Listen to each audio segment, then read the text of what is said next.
And back here, CRS Day 2 coverage, 2025 at the Omni Hotel in beautiful Nashville, Tennessee. The sun finally came out today, which is amazing. And it don't matter. It's 10 degrees. Yeah, I tell you, it's 10 degrees. My foot was like 10 below. Yes, I know. It felt like that this morning. It gets colder every day right through the weekend. Yeah. I'm telling you, it is. Man, I was up under that awning a while ago, and I honestly thought we'd, That's not ain't helping us. it sure enough ain't helping under that awning. It's Marty and Spike and Shenandoah here, KKTC True Country 99.9. What's up, fellas? Man, we're in the good old sunny South. We do it fantastic. We feel like we're in Florida. That's what, yeah, no doubt. We're warm in this, the cozy confines of this Omni Hotel, no doubt. Hey, just the recent project, I loved it with Luke Bryan and the Sunday in the South. Talk about this, re-releasing it again, and just working with some great people. Yeah, man. Hey, to have the opportunity, it was nothing that was planned. Mm-hmm. A lot of people think that you do stuff like that and you sit around in a boardroom and labels meet and all this other kind of stuff. Because, see, you got to remember there's 3 different labels involved here.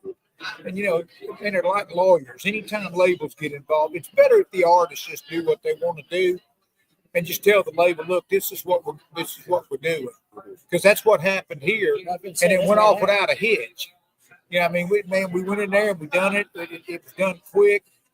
Then turned right back around and done the video. And, man, for about 6 days there, we literally were at the top 100 of the music genre, all the way to Apple Music. We were number all one, of not it. the top 100. We were number 1 for 6 days on the all genre charts on iTunes. Well, that's what I meant. I just didn't say it right. Top 100 In fact, we literally was even out selling Tay for about 6 days and didn't even need a football player.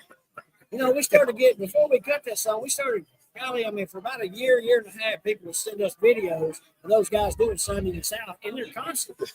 In big stadiums. The crowd singing along to it stuff. Marty ends up coming up here to Nashville, sang on Luke's 30 number 1 thing, and that came up. And then they were like, man, let's go in to cut Sunday in the South. So that's what we did. What's that been like and I love it too, because we're talking about collaborations here a lot, and you and I talk about this on shows we've done, and about crossing over for you guys being so great in that 90s country era and seeing it kind of come back, and then getting hold to like Luke Combs now and picking his mind and just how far he's come with all these number 1 hits and getting with some great songwriters. I was talking to Ray Fulcher last night at Category 10, his bar out there.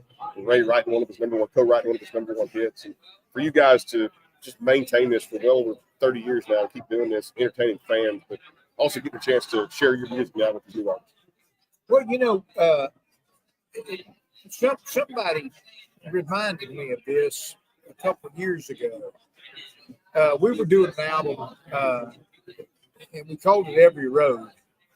And what we did, we had some collaborations of some of the big artists in the business: Cody Johnson, Lady A, Blake Shelton. Anyway, and the list goes on. It seemed like everybody and his brother was on there. So trying to get those folks together, I got to think, man, these people, that man ain't got time for us. And all this other kind of stuff. And literally what we found was completely opposite of that. In fact, they were surprised that we would ask them to do it. And it's kind of like the same thing with Luke Combs with 2 Dozen Roses. And then Jason Aldean and Luke Bryan with this 2 Dozen Roses, But this is what I was reminded of. Look, who did you like when y'all were coming to this club? George Jones, Merle Haggard. Okay, do you not think that you're the George Jones and Merle Haggard to these guys? Shenandoah not that's who those are to those guys. And I never thought of it that way. Very interesting. Yeah. It is. And that's, I love it too, man. It's stories, and that's just country music, what it's all about. Y'all, those songs just, man, I listen to them every day. You cannot. We do. Y'all play them. And I've seen you had a couple shows down there too, because anytime you come to the South like that, between Louisiana, Alabama, Mississippi, Muscle Shoals, and Texas, anything in there. You came in my backyard. We were talking last year at a meet and greet in Winnie, Texas, and everybody's just singing before y'all even take the stage. It chills down your back, and it's still, even this many years later, and I start thinking, what a ride, right? I'll tell you, it is. You know, it literally is the most unbelievable thing. And you look out over the audience, and there's a 14, 15-year-old kid, and they ain't just singing the chorus. They're singing all of it. And then you get done with that one, and then they're going to sing another one, and they singing all. You get to thinking, man, our career was over before this kid was born. You know, and then all of a sudden this 90s thing comes back. Yeah.